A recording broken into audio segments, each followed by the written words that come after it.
I believe that many of us are here. This is not just an inspection, it's also physical site updates. I know that many of us here, we are representing our client to know what has been going on the site so far. And some of us are here to see where phase 1 extension is located and to know if there's any changes in the project. That place where we enter from, where there's water, that's the beginning of the farm. So right here, we are sitting on 3,500 acres of land.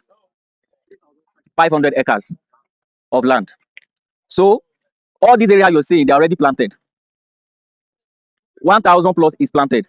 For those that were here the last time, 700 acres is already allocated in this phase 1. And the beautiful thing about here is this.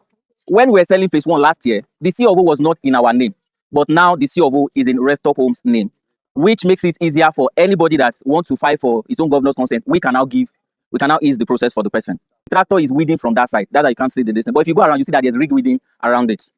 Now for the COO, as I was saying, the file number is out. It was supposed to send to the group. I don't know if many of us have it. But if you need it, you can also get it from many of our teammates on site. They can send it to you to go and do your search and everything. For insurance, does the insurance that was applied to phase 1 last year, does it apply to this one? Yes.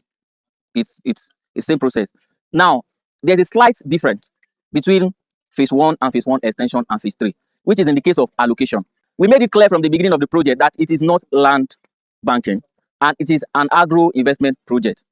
And we made it sure in our contract that we clearly stated there that if we do not plant, we cannot allocate. Many people are aware that we were thinking of doing artificial wetting of the land. Before we got an information from our consultation team that if we do it, whatever we plant, we'll have to spend times 2 of that money to maintain it, because rainwater is different from artificial weeding. And till now, in the next few weeks, which is 28th of this month, we are allocating another 500 acres here.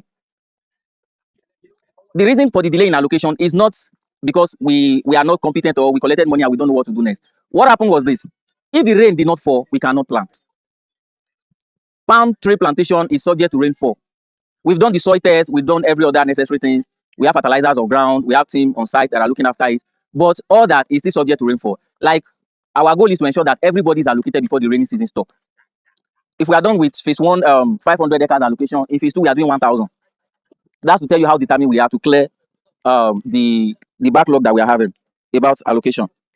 For phase 1 extension and phase 3, there is 2 types of allocation, which is virtual allocation and physical allocation.